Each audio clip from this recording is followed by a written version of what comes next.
it is a big week for you guys. The debut record, The Sinner, is out in just 2 days. It's out on Friday, man.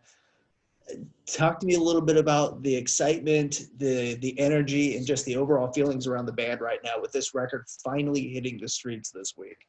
Oh man, it's so nice because we've actually had the album done for almost 2 years now. Really? Yeah, like completely mixed and mastered, ready to go. The last little bit that we got done was the artwork, and that was over the past 6 months or so. But as far as the music goes, it's been completely done for almost 2 years. So, Wow. it's really exciting and really nice to finally get it out there because we've been sitting on it for so long. Yeah. That, it's a really cool record because there's a lot of different stuff going on musically. You've got the crushing and aggressive metal. You got some melodic stuff too and some slower songs. I mean, you guys really switched it up. How important is it to you guys to do that musically? Was that something you meant to do? Is that just kind of what came out? And like I said, how important is it to you guys to switch it up and not have the record sound the same from start to finish? I wouldn't even necessarily say that was like a conscious thing while the writing was going on. Sure. Because it's not like we jumped into it and somebody was the ringleader and trying to take control and do anything. Like what we wanted to do, because we've all kind of been a part of, professional touring bands at one point, is that we wanted to be able to jump into this and kind of have that same feeling when you're starting a band when you're younger, like starting a band with your friends and it's fresh, and we just wanted to have fun and kind of reignite the fire in that way. So we jumped in and kind of just started writing and didn't even really have a goal for it. It was just, whatever we thought sounded good, we chose that song and just kind of worked towards making it what it is on the album. Gotcha. Yeah, it is super cool, and the fans are taking to it pretty well. I mean, over 1 million streams in under a year is fucking insane. To do that well right out of the gate. Does that add to the excitement? I mean, I'm sure it does, but how does that add to the excitement of this record finally coming out? It's really cool because we were worried that we weren't going to be able to escape the comparison to Bullet because of Moose. Sure. We felt that we were always going to be compared to them, and if our music didn't live up to it, then it'd be like, oh, we're this Bullet for My Valentine ripoff that was a complete failure. But it's cool that we kind of quickly got away from that. Yeah. After the first couple of singles, people kind of started to realize that we're our own thing. Sure. And it's really cool to see that people enjoy it. So yeah, it's definitely a good thing. Yeah, I fucking love it. And I feel like Tearing Me Apart, Rest, and Through the Night are some of my favorites, but The Faceless is another one of my favorites. And you guys have released videos for a lot of those songs. Mm-hmm. And they're all very different, but they all tell a different story.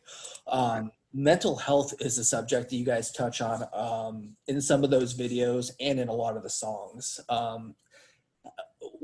How important is it to you guys to tackle that subject? I think it's really important. Let's say, so James wrote the lyrics on his own. Sure. So that's all coming from his head. That's all his feeling, his emotions. But I think like with the state of the world right now, like talking about mental health and trying to help people overcome it and trying to, relate to other people is really important at the moment because everybody's stuck at their homes and in their own head and dealing with their own life along with everything else going on. So it's a very relevant thing at the moment. Yeah, definitely. Especially in our community, in the metal community, I feel like it's a subject that isn't talked about enough. And we're kind of at a weird point where people are starting to talk about it a lot, but also still kind of hesitant to touch on it.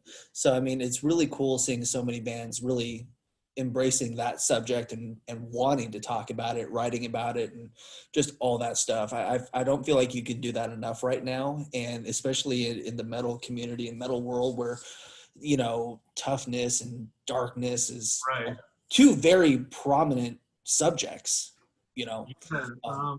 Man, I think mental health is something that should be talked about a lot more, and there should be a lot more things in place in the world to help people. instead of it being like this weird taboo thing. If you need to go to a therapist or whatever, it's like it should be widely accepted that it's a thing, and it should be talked about. Yeah, absolutely. Um, Kind of shifting gears a little bit from what I've read, Moose kind of set the pieces in place with the band, and you were one of the last pieces of the puzzle to come in, right? Yes, yeah. How did you get I guess involved with the project, involved with Kill the Lights? I know a lot of the guys go way back. You go back with the guys as well, or how did you get involved? So I actually hadn't met any of the guys. The first time I met any of them in person was when we flew out to the UK to record the album. Wow. Um, and prior to that, meeting them through text or over the phone was literally only just a few months prior. Before that, I'd never met them whatsoever. So it was like I was definitely the last person to come into the band, and it was like a very, very quick process. But James, Jordan, and Moose had all toured together Right. at certain points throughout their careers. So they already knew each other and they were good friends, and that was an easy choice for them. But the way that I found that I came into the picture was that I was in a band previously called Threat Signal, Yes. Yep. and back in, I believe it was like 2010, we did a tour with the band Dark Tranquility, Mm-hmm.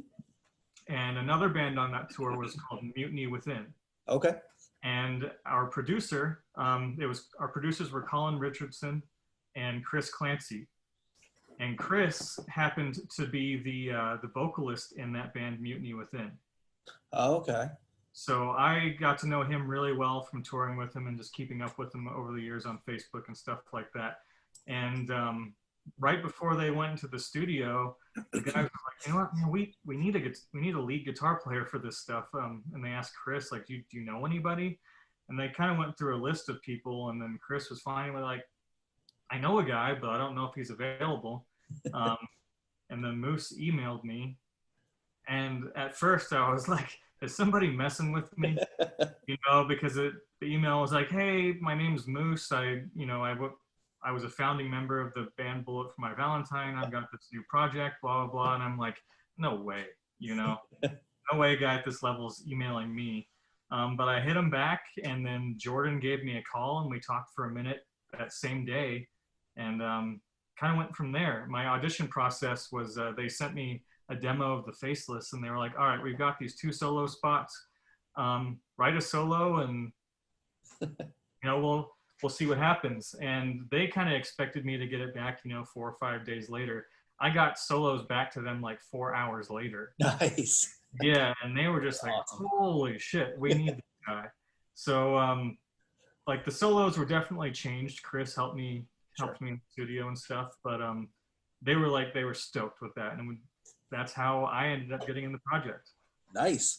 And the dynamic between you and Jordan on your guitar, obviously having never played together in the past and everything, how did that dynamic come along between the two of you? How do you, the chemistry, all that stuff? Because listening to it, I mean, good God, it sounds like you guys have been playing together for fucking ever, man. I mean, to be honest, a lot of the material, when I say a lot, like pretty much all of the material is our demos that Jordan has had for a long time. Sure. So when I came into the picture, pretty much all that needed to be done was guitar solos. Okay. So I did that. But there are some riffs that I changed and I rewrote while we were in the studio, just to kind of better fit parts. Sure. And still, yeah, I agree with you. It sounds almost like one person wrote the entire album. Right. But I think that's because we both played in metalcore bands, and we both have very similar influences, and it just wasn't that hard to kind of, I didn't even really have to change much to try to fit in, just because all like heavy melodic stuff, just kind of like Threat Signal material was. Yeah, definitely. And you guys covered Testament, which is awesome, which I feel like is almost like a perfect fit for you guys. But it's not on the record. Was that because the record was already done and then you guys covered it during lockdown and just had another song to kind of put out, but it didn't really, there's really no way to put it on the record, or what was with that one? Um, so the cover thing kind of came up a bit later, and I mean that was literally just a couple of months ago. Mm-hmm. Yep. Um, we decided we've been talking about doing covers for a while, and we have to actually have like a big list of ones that we want to do, and we're probably going to end up doing. Sure. But we did the cover, and the label was asking for content during the lockdown and stuff, and we sent it over, and they were like, "Wow, this is like way better than we thought it was going to turn out," and like they're like, "Oh, well, we actually want to like officially release this and put it up on YouTube and put it on streaming services and stuff." So it was kind of like a thing we did for fun, and then the label was just shocked at how good it turned out, you know. Nice. I read that you guys had mentioned that you guys had thought about maybe doing like a pop song, which I love when metal bands redo pop music because then it makes me like the pop music.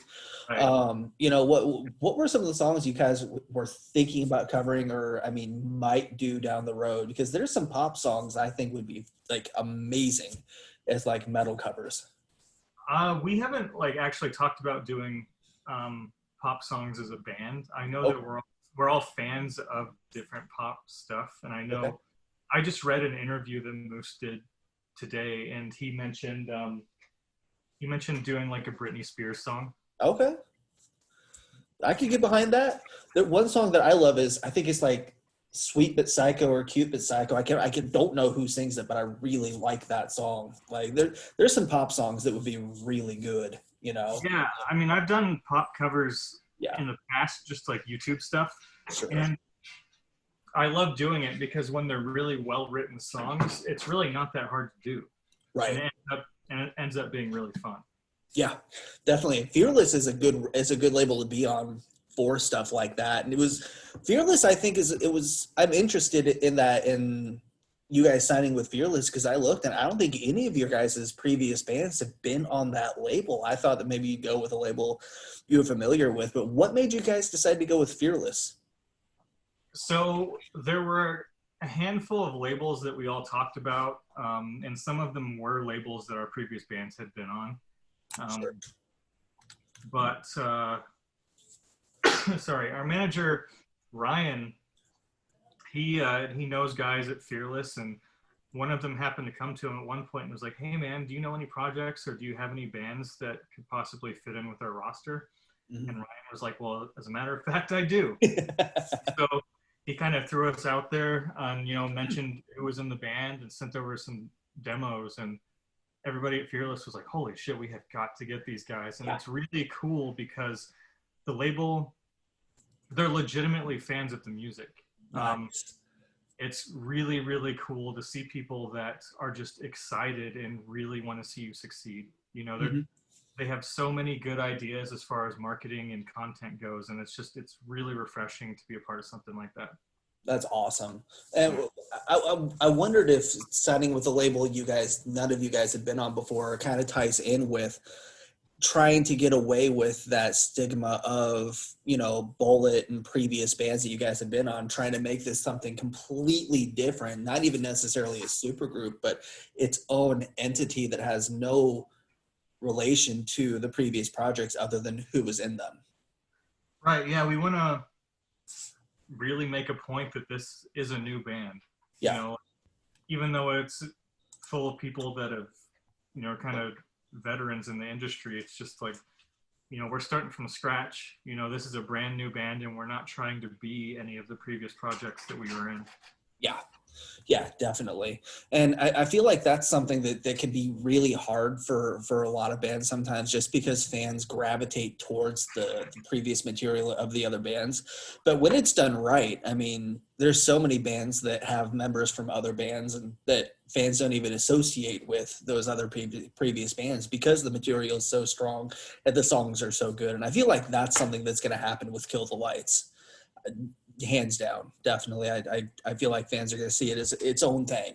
Because I fucking love it. And you've been doing a lot of like guitar videos on the socials and Instagram, stuff like that. Is that something you've always done, or is that something you started doing to kind of pass time during like quarantine and lockdown? No, that's actually something that I've always done. So Okay. I'm I had lessons back in the day, but I'm very much a self-taught player. And I was back in the day when I first started. I was this was before like Facebook and Yeah. MySpace was kind of a thing back in like Oh man. 2003. Yeah. Um, so YouTube wasn't even fully around back then. So really, the only resource that I had for trying to learn was I became one of those nerds that just went on forums. So Nice. I was on all of my favorite guitar players' forums, and there's just kind of a community there. And that's where I kind of noticed like the only way you're really going to get noticed on the internet and stuff is to upload videos and learn Mm. how to record your own music. So, I've been on YouTube literally since YouTube started. And then as soon as I could start, I was able to start uploading on social media and Instagram and all that stuff. Like, I've been doing that since about like 2004. Oh wow. Yeah. That's awesome. Mhm. Like it's hard to think of a time where like the internet isn't like it was like it is now, but I remember those days and like good God, like I don't know how we fucking did it back then, but I like know, man. Like, instead of having YouTube, I remember having to upload my videos to like Photo Bucket and stuff, oh yes. and then like get the image code links and then embed that in forum posts and stuff. And Yeah. yeah, having to host your own videos and things like that Oh instead of man. having a place like YouTube.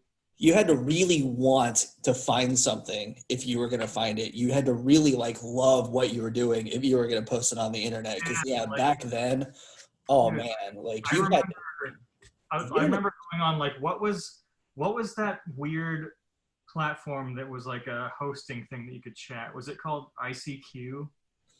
I don't remember that one. I remember, oh God. Um, I just remember being on all of like the AIM and the Oh man, MSN Messenger and all that stuff. But yeah, like forums were like everything back then. Because like there was a forum for like me being a wrestling fan, the wrestling forums were like life back then, you know. God, the internet was work back then. yeah, it It definitely was was. Like, hard. to get noticed and to get your name out there was. I mean, it's difficult in a different way now because it's so saturated, but Yeah, yeah. it was difficult back then because you didn't have a way to do it. Like you were saying, you really had to work at it and try to get your Mhm. content out there.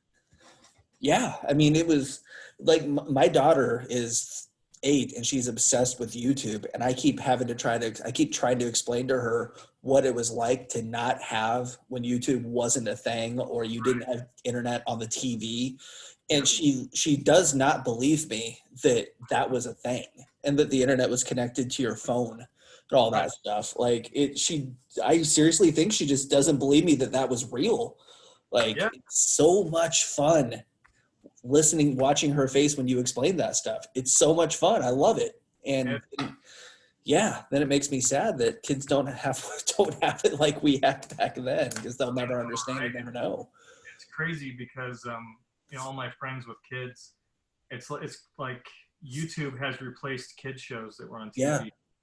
yeah, They're glued to their iPads and stuff, and it's mhm, just like that's where they are is YouTube all the yeah. time. Or it's like they don't understand that like there was a time when if it wasn't on TV, you just didn't get to watch it. You couldn't just like think of something and then go find it and watch it somewhere. Like you had to wait for it to come on TV, and Yeah, if it was gone, it was gone. Like like sometimes we just make her watch regular TV so she can be like, "Can I watch this?" No, it's not on yet, and then she's really confused. It's yeah, awesome. you had to get the TV guide through the mail. Oh God, yeah.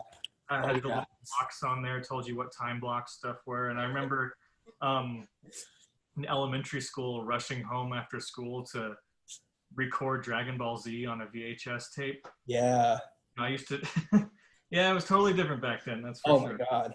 I kind of miss it though. Sometimes I just sit around and sometimes I miss back then, but it's a nostalgia thing. It's a total nostalgia thing. But if I had to go back to it, I wouldn't be able to do it. I Oh, hate I, it the way it is now.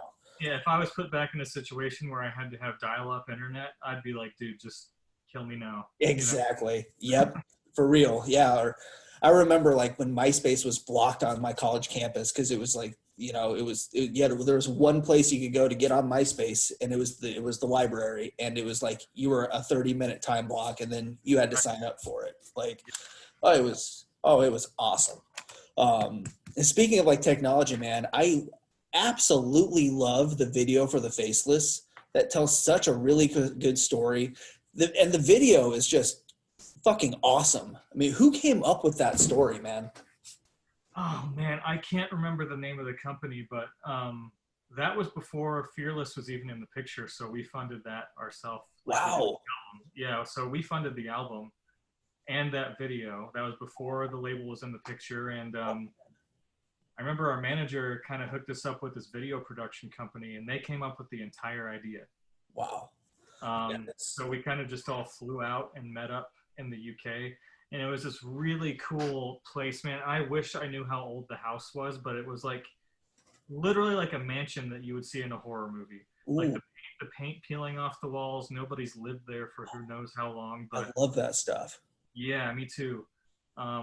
But it was a really cool experience because the whole crew was really professional and they had the storyline planned out beforehand.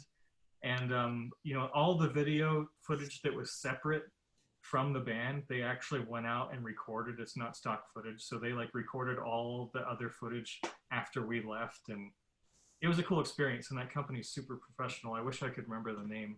Oh, nice. I love like abandoned places. Like I do abandoned building photography and stuff when I'm not doing all of this, and just it's so much fun to go to those places and just like the history, and you never know what you're going to find, and just like it's so much fun to do that stuff and to go into those buildings. I just love it. That's one of my favorite things. Um, Um, and the effects in that video, like just so cool. Love yeah, it. the whole thing was super professional. So yeah, that was a really fun time. Nice. Um, I guess finishing up, man. I mean, obviously the rest of the year is kind of on hold with everything, but I haven't seen. I've seen a couple show announcements that you guys made. I know you guys were going to do like download this, I think this year or next year or whatnot. But have you guys been one of those lucky bands where like not a lot of the booked shows had been announced yet, so you didn't have to announce a bunch of cancellations and they're all kind of on hold? Or how have Right. shows been affected for you guys? Yeah, that's exactly the situation. We had a lot of stuff that was being talked about, Okay, but luckily none of it actually was confirmed and ready to be announced. gotcha, But there were like gotcha. a lot of tour ideas floating around at the time. Gotcha. Yeah, it's a crazy time for everybody, but I mean, is it tough getting ready to release a debut record with all this going on, or does the technology that we have now make it a little bit easier to really launch a band, launch the debut, and get things going? It's not as hard as I think most people would think it is, but there are certain things that are difficult. Like right now, we're doing stuff that's requiring a bunch of filming, but Gotcha. like from everybody. And because we're all in completely different locations, Hmm. we're having to try to sync everything up. And it's like, man, it's not really a nightmare, but it definitely makes things more difficult. Right. Um, but luckily, our management and Fearless are like super on top of it, and they have everything scheduled out, and they have us. We use this app called Slack, Oh and yeah. yeah, we talk to our manager every single day, and he has our whole schedule lined out, and he sends our assets for things we're supposed to be posting that day, and it's all very professional, so it makes it a lot easier. Oh, that's awesome. Yeah, Yeah, I feel like a lot of bands have really started to utilize like the remote recording stuff to do like videos and to work on stuff. There's so right. many tools like what we're on right now that we can utilize that we didn't even think about before, didn't even really know existed that can kind of really help. It is really cool to see all the things being utilized that there are out there right now. It's just insane. Um, like it's exciting kind of, but Yeah, also weird at the same time. I So know. Yeah, it's really weird, like you're saying, having an album come out when we can't even, we literally can't play a show, we can't do anything. So we're having to kind of take a different approach to releasing an album and marketing for it and stuff. Have you guys thought about doing the live streaming concert idea or anything like that? Yeah, that's actually what I was just referring to by about Okay. doing videos. So Okay. um, yeah, that's something that we're going to be doing very, very soon for the Awesome. release, and it's all being worked on and coordinated right now. Oh, that's awesome.